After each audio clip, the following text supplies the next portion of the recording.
Good morning, or whatever it is when you're watching this. Yep. It's morning here. It may look a little different. The walls are still green, but it's a different green. That's true. Very different green. So, hello from for our first video from South Carolina. Full video. Sitting down video. If you watched last week's video, it was getting here from San Angelo. And getting all moved in. So. We're still unpacking, still getting things organized, but all the important stuff is where it needs to be. At this point, it's just decorations, moving the freezer in the garage, and, you know, stuff like that. Yep. So, a few weeks ago, Disney announced some stuff about the Wish, but it was right as we were getting ready to move, and we were just so busy that we just didn't make the video that we intended to. So, we're going to do it today. Disney Wish, 5th ship in the Disney Cruise Line fleet, set to set sail, yes. Set to set sail. In summer of 2022. So close. It seems so far away, but when you think about it, I mean, it's going to start sailing in a year. Yeah. And even closer, if you're platinum with 25 or more cruises, you can start booking sailings on the Wish tomorrow, Monday, May 17th. Mm-hmm. We are not those people. We are not those people. We can start booking the next Monday, the 24th, as a Gold Castaway Club member. And if you know us, yes, we are going to be booking a sailing on the Wish, but we will not be looking at the inaugural sailing because more than likely that's going to be gone by the platinum members, and B, we've already looked at some of the projections and it's ridiculous, the cost. The sailing we're looking at is in September, early September, and it's a 4-night. Yeah, it's 4 nights. So we're not really picky. We're looking at an inside stateroom because we just want to be on the ship. And since we've moved to South Carolina, we're only 6.5 hours away from the port, so it's an easy day's drive down, just like we were in Galveston. So we'll obviously drive down the day before. But obviously, yes. But nobody wants to leave early and then get on the ship and be cranky and traffic. Just no. That's not the way to start a vacation. The way to start a vacation is to wake up nicely in probably the Drury in Orlando, get a nice breakfast, and then drive the hour over to the port. Yeah. Or if we really wanted to, we could stay at Patrick's Space Force Base. Well, we thought about doing that last time. We did, but the Drury offers so much more, and it's just better because then we can do what we did last time and get some beignets, or we can definitely go to downtown Disney. So it depends what's back open this time next year at Disney World. Ooh, quick Disney World update before we really get into the Wish though. So yesterday was the first day that at Disney World and at Universal Orlando, masks are no longer required in outdoor situations. So if you're just walking around in the park, apparently when you're entering the park, like scanning your magic band to get into the park, walking around outside at your resort, masks are no longer required. Anytime you're indoors, you're in a shop, you're in like the resort lobby, a ride queue, and that is from the time that you enter a ride queue, whether it is inside or outside. The verbiage on Disney is very ambiguous, but it does clearly state when you enter a ride queue. Yeah. It does not say regardless of inside, outside, but we're going with a more restrictive logic of as soon as you enter a ride queue. It's the same thing with Universal. So, and just to clarify, that is for, the verbiage is, it is for fully vaccinated. No, it does not. It says anyone. Does it? It says masks are no longer required. Oh, I'm thinking of the DoD one. Never mind. Yeah, the Sorry. DoD says that. The DoD brought out one for me, so. But Disney says, I can pull it up. That's fine. It says I believe you. masks are no longer required outdoors because they can't be like, oh, do you have your vaccination card? Absolutely. So masks are no longer required outdoors. Indoors, shops, restaurants. Yeah. Anytime you're inside, anytime you're in a queue for an attraction, on an attraction, you have to be wearing your mask. But if you're like walking between rides, just walking around, going to the pool at your resort from your room, a big one for me is going to be no longer needing to wear a mask to run. Yeah. And if you watched my video, any of my videos from October, I talked about that. And it was fine, I did it. It's just a lot different than running without a mask. Yeah. Because the biggest thing for me was I take a drink while I'm running every about half a mile. And I had to stop, pull off the mask, take a drink, put it back on before I could technically start moving again, which was a big pain. And then all that sweat just stays in your mask and it's on your face. Super awkward, but I mean, I think we have people, especially for us in June, if we're going between like longer distances, it'll give us a quick opportunity to take off our masks and just kind of let the air hit us for a little bit and not have to sweat as much into our masks. For the most part, though, if we're going, we do bounce around the parks. Yeah. We do, and if you watch my video again, I was kind of all over the place based on wait times. But if we're going to say we're going to go on Dumbo and Barnstormer, they're right next to each other. Yeah. There is literally no chance to... If it's going to be like less than a minute or so, then we're probably not going to take off our masks. But I mean, even between Splash and Big Thunder. Yeah, something that's really close, it's not really worth it. But if we're going like Splash to Barnstormer, then obviously cross partners and stuff like that. We'll see what happens. It'll be dynamic. Obviously, we'll have... probably not be... we're going to have this camera, but we're probably going to do most of our recording on my brand new cell phone. That's right. Yes, I got a new one, people. If you watched that first part of the moving video with the messed up screen that dropped while we were packing. But I got a new phone, and I got a drop-proof case on it, so... Hopefully that makes it last a little bit longer. I had that phone for 4 years. Yeah. That was a long time for a phone. True. Anyway, okay, let's get into what we're here to talk about. The Wish. The Disney Wish. Alright, so... if you want to see more of this, the Disney Cruise Line website, as soon as you get on that website, there's a thing right in the middle of the page that says... view our new ship or explore our new ship. Yeah. So, you can also see the dates for the sailings, the itineraries, and projected prices for what they're going to start at. Now, keep in mind, that is for starting tomorrow. For the 25 and over platinum cruise members. Yeah. So, there's a whole week between when people can start booking tomorrow and when we, as gold members, because we've only taken 8 cruises, can book. And then a few days after that. 3 days after that is when first-time cruisers can book. Yeah. So, the price will increase. There's no, this is how much it's going to go up a day. It's supply and demand. When we booked the Panama Canal that we ended up canceling, so last year's, the price went up between when we could book is later. It went up $1,000. Yeah.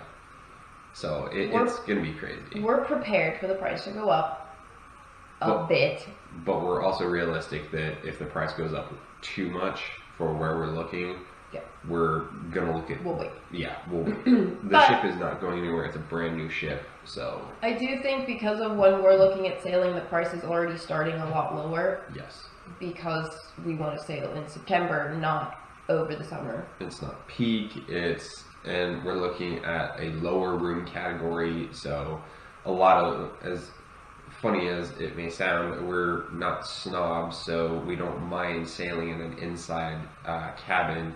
We don't have to have a ocean view, we don't have to have a brand, and God knows we don't need concierge. No, so way outside of our... We are very flexible now. If the opportunity presents itself to have a ocean view, or probably not brand for this, but no, brand is going to be too expensive. Yeah, it all depends on the price, but we leave our options. I mean, we have, if you watched on the Dream. We've had a veranda before. Had a veranda on the Dream and the Magic. Yeah. The Magic was well before we started doing these videos. Yes. Back when Christian was 1. So it was a while ago. Yes. He's about to turn 7. We've sailed in a veranda room, and they're great. But the 2 times we've done it have been for a 3-night sailing because the price difference was only about $150. Yeah.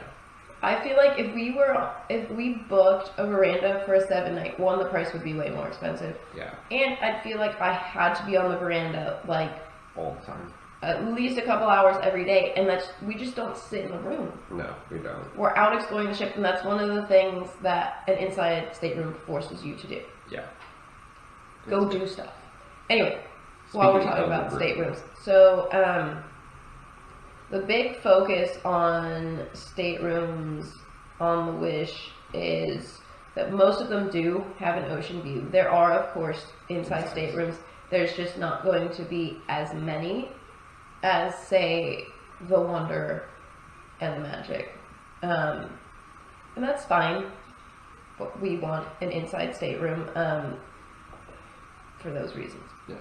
The interesting thing about the Wish is that it's, by the numbers, longer and taller than the Dream and Fantasy. However, have very comparable numbers when it comes to the number of staterooms on board.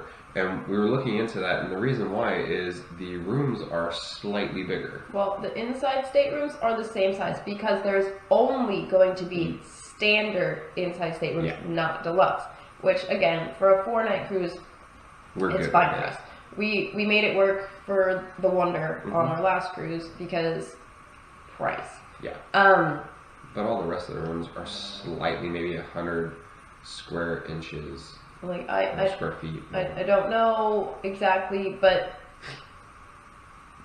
there's about the same number of staterooms. Yeah. However, another thing that plays into that is that there's going to be 2 2-story suites. Yes. On the Wish. Which is ridiculous. And they announced the other day that there was going to be a funnel suite in the forward funnel. Yeah. Talk about pricey. Yeah.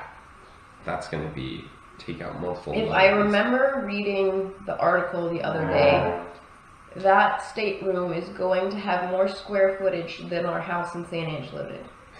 It was not a small house, okay? No. It's supposed to have like 4.5 baths and sleep 8. Crazy suite. Never, no. Not unless we won like millions of dollars. Yeah. So there are going to be inside ocean view veranda and suites. The theming is going to be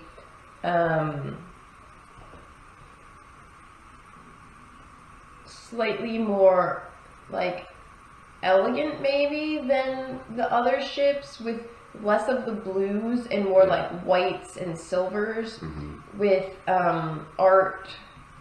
Now there's art in all the staterooms, but there's going to be like new art. Yeah, it's different than the style that you see on the main 4 ships. Yeah, so it's going to definitely be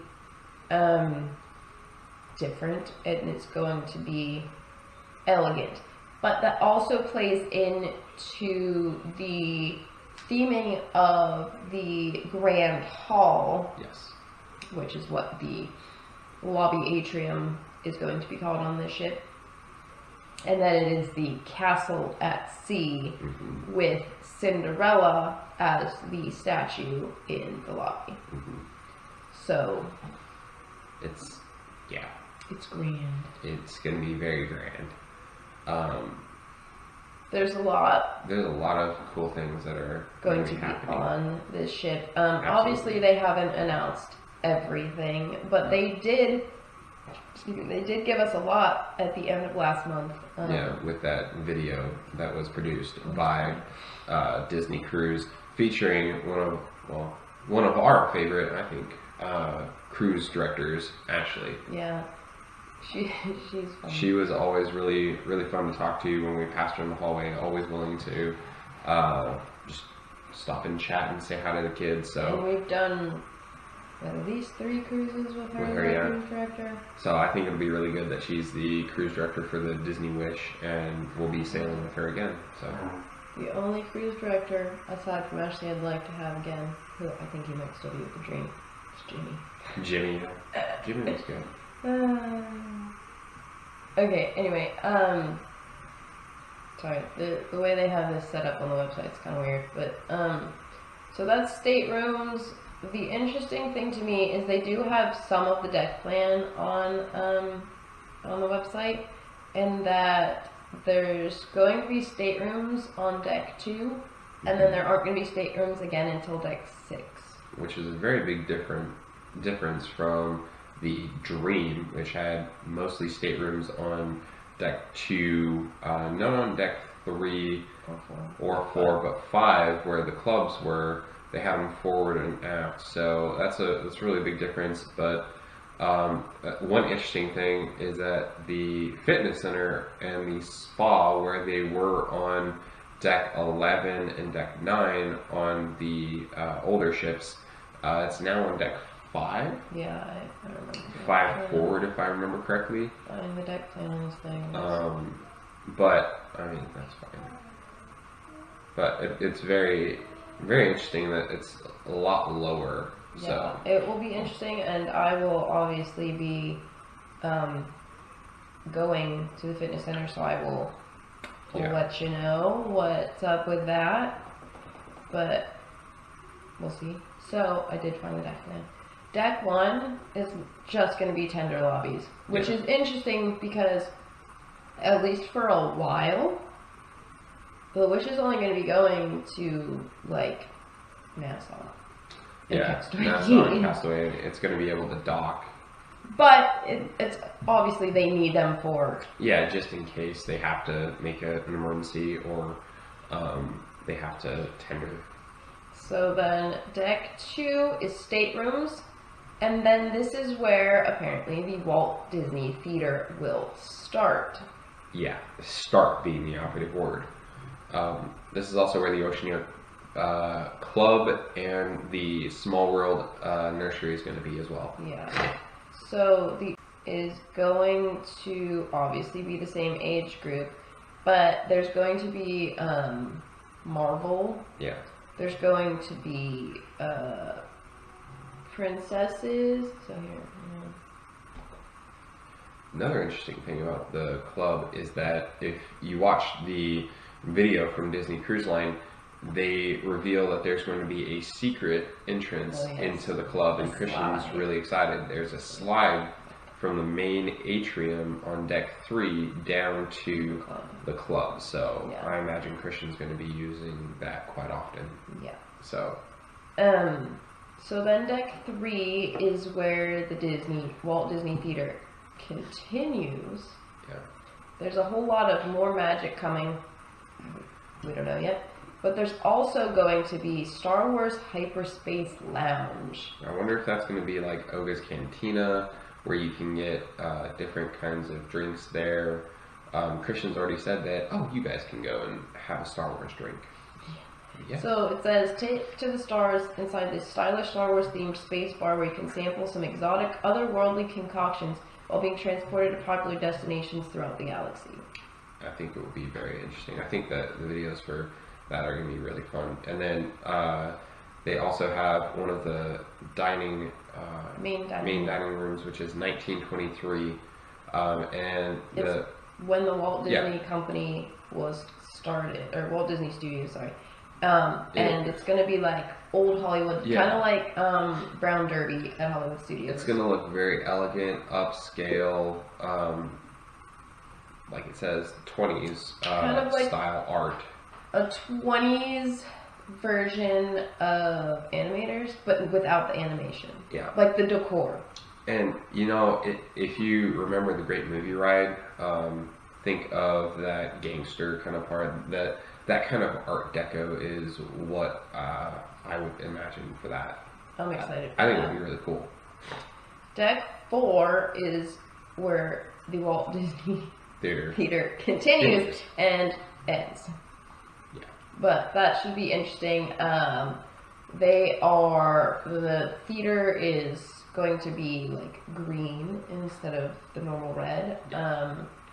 They announced that Aladdin the musical is being sort of reimagined for the Wish, and that there is going to be a brand new show, but they haven't announced what that is yet. Yeah. There's also going to be the Wonderland Cinema and the Neverland Cinema. That'd be interesting to see two different movie theaters on a ship. But I mean, with a ship this big, it's got plenty of space. So there's also going to be Luna, which is evoking both the warmth of a classic fairy tale village and the enchantment of wishing upon a star. Luna is a sprawling 2-deck high performance space home to musical performances, comedy acts, game shows, and more. So it's gonna be like D-Lounge, kind of. Yeah, D-Lounge or on deck 3 going forward. Azure. Yeah, Azure. Yeah. More magic, and then at the back of deck 4 aft is going to be Worlds of Marvel, which is going to be a cinematic dining experience of epic proportions. Says where you can dine on flavorful global dishes, explore the power of technology, and maybe even save the day alongside some of your favorite Avengers. I think it'll be exciting. We like Howard and I like Marvel, the kids, or whatever. Christian likes the Marvel Lego video game, but that's about it. He's not like too into superheroes. I think it'll be exciting to see all of these dining locations. They're brand new concepts, not on any of the other ships, taking you into completely different worlds. And I think it'll be really, really exciting to see. The only thing that I think could be a problem for our family is that if it is interactive, that the kids being shy the way they are could get angry about it, and that could not be good. See what happens. We have a whole year before we sail on the Wish, so we'll see what happens there. On deck 5, we'll start aft since that's where we're at. Deck 5 is another brand new dining location. It's going to be Arendelle, a frozen dining adventure. Delight in a dinner worth melting for at the world's first frozen-themed restaurant. Be magically transported to Arendelle for delicious Norwegian-inspired cuisine while enjoying enchanting music performances and a flurry of frozen friends. Hello, Bella. Hi. You want to talk about the Wish? Yeah, I want to talk about Mickey's boat. Oh. Look, it's Elsa. Oh yeah. So, I'm excited about this. I like Frozen. I liked Frozen Night on our Alaskan cruise. That was really fun. So this will be that, but like the whole restaurant. Please. And the food, I'm excited about the food. It's supposed to be like Norwegian themed. I like. Yeah, you like food too? I like Nordic food. Yeah. I like one and carrots Yeah. and oatmeal. Ooh. Yeah. Ooh. And what does he open? I tell Well, you're on the camera. Yeah, you're talking to the people You're on the talking to camera. the camera. So also on deck 5 will be Edge. The Disney Vacation Club area, I guess. More magic coming. The second floor of Luna. And then, as we mentioned, the fitness center and the spa forward. I imagine because it's deck 5 and it's high enough that if they follow the same configuration as all the other ships, deck 4 will be the deck where you can run around the entirety of it. It looks like I don't know. I don't know, but I mean, I hope that they keep the same. I hope there's somewhere I can run. Well, yes, but I hope that they have. What I really liked is no matter on the Dream or the Fantasy or the Wonder, the treadmills looked out over the ocean. I really liked that. It wasn't really fun when I was doing my 5K, and the treadmills were facing the port. Yeah, I was facing. It was starboard. No, they were starboard. They were on starboard side, and we were listing really good. So, yeah, it was really bad. Well, see, the problem on the Wonder is that the treadmills face forward, so they face the bow of the ship. You're just going like this if you hit some waves. So those days, I try to run outside, but then you're also like swaying like this on the jogging track, so there's really no winning if you're doing that. If it's bad enough, I just skip a run for the day. That doesn't happen very often, but it will be interesting to see the fitness center being on a different deck, being lower down. Hope, like you said, that there are the views out, because that makes working out in the fitness center better. Yeah, it's a lot better than just good like view. Staring at a wall like you would at like the gym. Yeah. So deck 6 is all staterooms, some ocean view, and a couple of inside, like very few inside. Yeah, There's like 3, 4, there's 2 at the back. There's like 7 inside, because these technically count as ocean view. Oh yeah, because they're on the front. Well, they count as ocean view, but if they're like on the Dream and stuff, you have a slanted porthole where it lets light in, but you can't actually see anything. Yeah, I don't want to stay in one of those rooms. If I am paying for an ocean view, I want an ocean view. 7, same thing, ocean view. It's got a few more inside staterooms. Inside, there's veranda and regular ocean view. Be that one little that would actually inside be really stateroom cool. at the back. Yeah. I think we're probably gonna go for like deck 2. Yeah, try for deck 2, because we like being lower on the ship. It depends on the price. If like 6 or 7 is significantly less than deck 2, then we'll go with a slightly higher. I won't stay above deck 7 though. No. Just because, contrary to what a lot of people will say, The the higher you stay, the more motion you feel. Because when we were on the Wonder, I wish we were vlogging back then. Yeah. But we didn't even really watch cruise vlogs back then. Anyway. I was doing this on deck 2, and then I went up to deck 9 to go get some food, and I was doing this.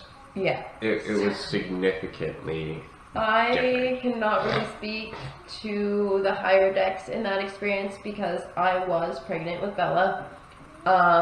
And I was very seasick all day, like laying on the floor. I could not get up because it just made my head hurt so bad. That was an experience. That was when the cold front came into the Gulf. We were sailing into a cold front from the Western Caribbean back to Texas, and it was just not a good day. It wasn't, but not a good day. Anyway, okay, so 6 and 7 are fine. We stayed on 6. We stayed on 6 on the Wonder. 7, we stayed on the Dream. They're fine. And that being halfway up the ship on the Wish wouldn't be bad because then Christian wouldn't complain about having to walk up so many steps. Okay, so 9, 10 are all staterooms as well. And they've got mixes. Ooh, there's a concierge 1-story royal suite with veranda at the back of the deck 10 aft. Ooh, okay, so each royal suite features sweeping seaside views from the veranda, extravagant comforts, and first-class amenities inspired by the classic elegance of Sleeping Beauty. Luxuriate in plush furnishings inspired by Aurora's time in the castle or her life as Briar Rose. Interesting. Whenever I want to stay there. Yeah, that's deck 10 aft. We're never going to stay there, but it sounds very cool. I hope someone stays there and post a video so we can watch it. All right, deck 11 is where, just like on the fantasy and the dream, that's going to be. Looks like that's what it's going to be. The family pool. It's not labeled. There's a whole. Most of this deck is more magic coming, except for some staterooms. But it looks like a pool area. It looks like there might be some sort of like dining, maybe like cabanas, but or something with a different name. We don't know. Yeah. Once the whole deck plan is like released, which might not even be till it starts sailing, we'll talk more about it. We'll do a deck by deck, more in-depth review. And then obviously, once we are on the ship, I will go around early in the morning when I'm up and do an actual ship tour. Yeah. But the problem with being early in the morning is some of the spaces you just can't show. But we go to the club for open house and stuff, so we can show that stuff. Concierge lounge. It's gonna be on deck 12. And concierge rooms 12 forward. That's also just behind those areas is going to be where the Toy Story splash area is going to be for your little ones. Yeah. And then there's also going to be Wheezy's Freezies, which it doesn't have any information for. Yeah. But I imagine it might be like Frozones, maybe, or Sully Sips. Yeah. Like the smoothies that you have to pay for. You've also got Funnel Vision up there, and the water slide. The Slidosaurus Rex. So I'm thinking like Twist and Spout. Yeah, Mickey slide on the. It looks longer than the Mickey slide. It looks more Twist and Spout. Esque. Which is good because Christian likes that. Not quite as tall as the Twist and Spout, but it does look like it's a longer slide than the Mickey slide because the Mickey slide is pretty small. Yeah, it was just a quick corkscrew. But Christian loved that slide. Absolutely. Especially on the fantasy. Oh yeah, he loved that. Oh, there's Vibe. Okay, so Vibe is going to be on deck 12. We were talking about it the other night, and I was like, where's Vibe? Yeah. That's also where they're going to have Paulo and then... Paulo Steakhouse. So there's going to be 3 brand new Beauty and the Beast inspired dining. So the Rose, recall a tale as old as time in this adult... exclusive lounge reminiscent of the enchanted castle from Beauty and the Beast, where you can sip a cocktail surrounded by antique mirrors and floating rose petals while enjoying ocean views. Yeah. So it's like maybe Meridian-esque on the bigger ships. We haven't been to Meridian, but it's between Paulo and Remy, and it's like the fancier lounge. Like it has a dress code. I think that the idea is you go either before or after the 2 dining rooms, or the 2 dining options. Okay. Yeah. So Paulo's Steakhouse, inspired by the lovable pomp and circumstance of Cogsworth, the enchanted clock from Disney's Beauty and the Beast. This elegant adult exclusive restaurant serves premium steaks and exquisite Italian dishes for dinner, and I imagine at a premium price. Oh, absolutely. One thing that we did notice about Paulo in general is that the price is going up. The price has increased. I think it's $5 a person, and they're reducing the ability to get whatever you want. So there's a prefix menu for, I think it's $45 a person now. But if you want to order a la carte, it's priced per menu item. So as much as we love Paulo, I think we're going to be skipping hold off it on that, yeah. Unless it is for a very special occasion, just because like I could get behind $45 a person for what we were doing before. Yeah. However, if I want my ravioli and you want your steak, and then we each want a souffle, and we want to split something. Yeah. It should be whatever we. Yeah. By that point, like $45. Okay, $90 total before tip for a great meal. Absolutely. I could get behind. But if it goes to, that steak is now $45. Yeah. Because it's a premium steak. And it's just the steak, and then I have to pay for the dessert on top of that. Like, no, that's... Paulo's gonna have to be a skip for us. But also, something we were super looking forward to when we got to Platinum was the free included, follow. yeah. So it is still going to be a thing, but it's going to be that you can get the prefixed menu included or pay the up price. Yeah. So we've enjoyed our follow. Yeah. And I really just think, and I can understand why they've lost millions and millions and millions of dollars in this year of not sailing. So maybe this is their way of trying to recoup costs, and that's an entire possibility. So maybe in the future, but as of right now, we're gonna be foregoing. Can't get behind spending, yeah, a couple $100 on a meal on top of what we've already paid for. Which is why we don't do Remy. Yeah. Okay. She needs her water bottle. And then the last of those brand new dining locations inspired by Beauty and the Beast is Enchanté. Taste international dishes crafted by a 3 Michelin-starred chef at this sophisticated adult-exclusive restaurant, paying tribute to the romance-loving character of Lumiere from Disney's Beauty and the Beast. It sounds fancy, but I think a Michelin-starred restaurant's a little out of our price range. Also, okay, we're back. Sorry, had to get water bottles, and then the camera died. Things happen. Okay, we thought we were good on battery, but luckily we had another one ready to go. So let's talk about Enchanté. It sounds fancy and outside of our price range. Absolutely.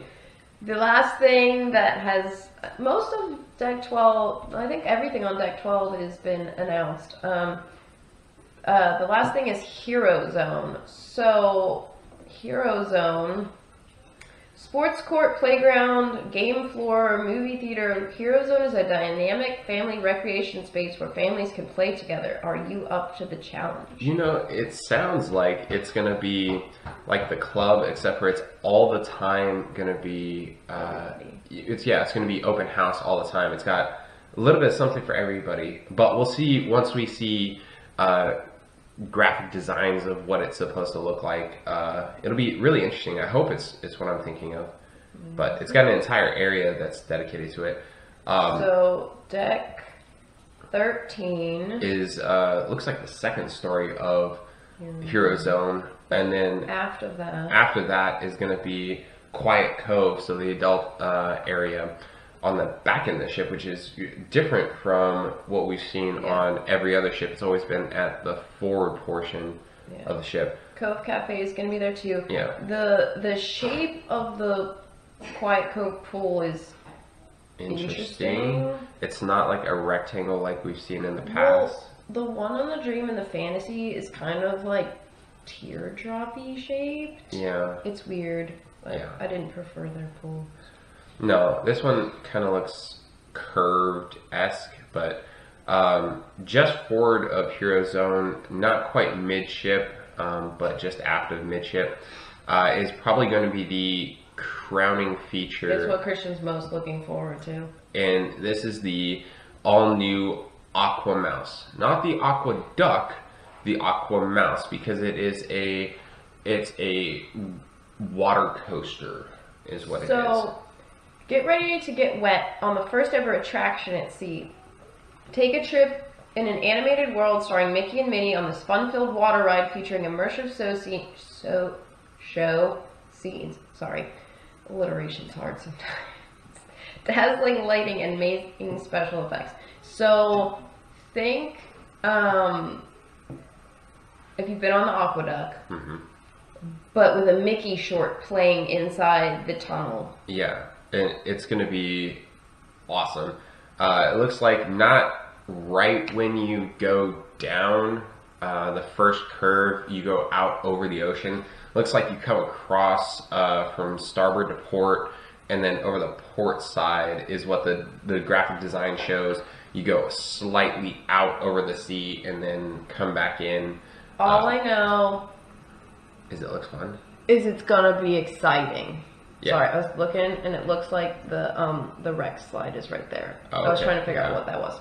Yeah, because it goes above the funnel vision. So in that forward tube. I'm excited. Christian's excited. Christian is all about Mickey shorts.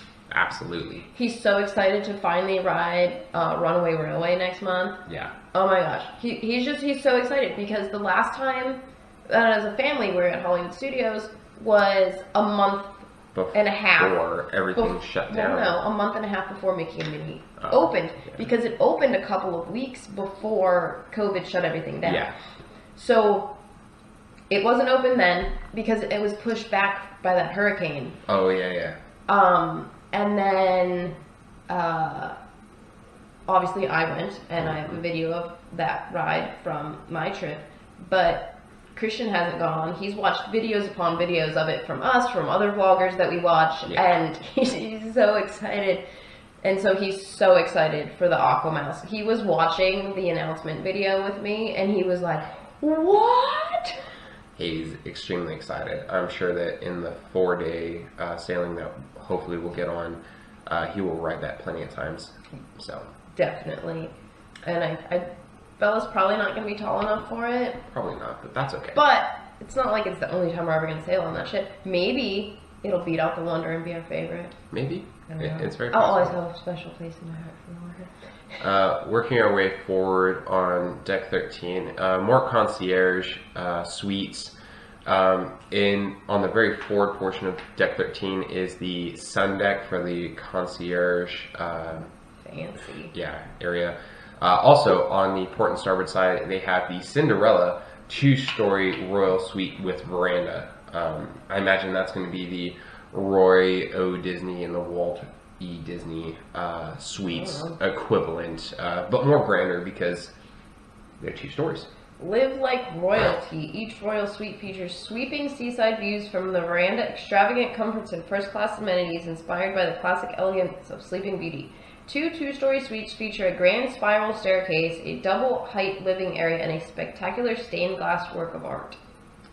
Spends it. Way out of our price range. Absolutely. Deck 14 is the second story of the those fancy suites. And then it looks like maybe another pool, some lounge area. We don't know yet. It's not dedicated. It's not labeled. Yeah, it's not labeled as concierge or anything. Like art of there's lounge chairs and a little pool. I don't know. That More Magic Coming is more than likely going to be that big suite in the funnel. Yeah. Because it's high enough and it's the forward funnel. So yeah. That makes sense. And then some like random lounge chairs at the back of deck 14. I don't know. We'll find out. I will walk almost every inch of the ship because I can't obviously go in other people's staterooms. True. Unless we know someone. So deck 15 finishes out the ship with the second story of that funnel suite, I guess. It's the funnel. It says More Magic Coming, but they just announced it the other day that it's going to be in the forward funnel. It's the forward funnel, and it's the highest point on the ship, and it's taking up 2 stories, so we can make that logical assessment. Yes. So,